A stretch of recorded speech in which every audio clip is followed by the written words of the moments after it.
The annual estimate of the IDF Intelligence Directorate has been compiled and soon to be presented to Israel's civilian decision makers. This according to Hebrew daily newspaper Israel Hayom. It offers a wide-ranging analysis of the various challenges Israel faces in 2023, along with the opportunities that could be seized.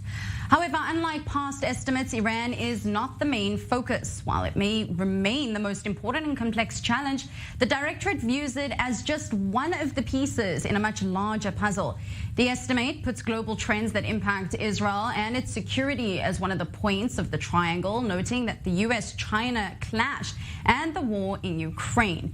The other 2 points the Directorate touches on is failed states in the region and hostile neighboring terror groups such as Hezbollah to the north and Hamas in the south.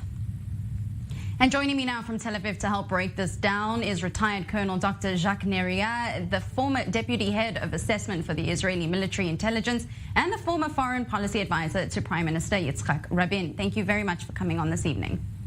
Thank you for having me. Firstly, explain to us a little about the nature of this kind of a report, an IDF assessment.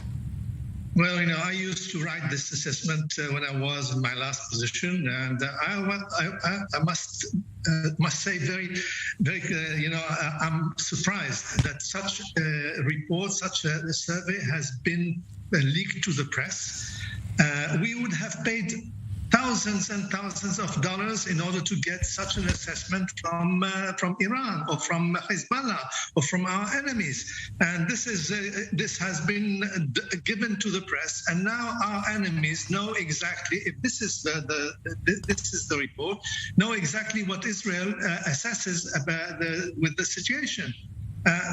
Personally, I think that this is part of disinformation, because most of the things that are being quoted here are not valid in my view. I mean, when you say that Hezbollah is deterred, I don't think that Hezbollah is deterred. And when you say that if you don't provoke Iran, then Iran will stop its nuclear effort to reach the bomb, I don't think that this is correct also. And there are lots of things here that are very weird, and very bizarre, and this is why I doubt that this is that an Israeli intelligence officer wrote this report, and certainly when this report is almost, I would say, a political report. When you say, for instance, if you don't provoke Iran, Iran would not pursue its run for the nuclear. This is definitely meant to say to the politicians, don't try to do anything against Iran, because this is the situation. Again, concerning the Palestinians, when you treat about the Palestinians as one unit, Gaza and the West Bank, then this is completely against the policy of all the government that we had in Israel in the last years. And I think that this continues, and saying that Iran is not at the center, the focus of our existential threat, I think that this is really not serious. This is what I believe about and I think about this report. So to that exact point, do you think that this was maybe leaked to the press with some kind of reason behind it, or that perhaps it wasn't actually written by the IDF? It did strike us as a surprise that Iran was only one point of the assessment. Surely its grand threat holds so much more importance and weight than other points of this assessment. You have lots of points. I mean, saying that instability in the Middle East is because of China and U.S.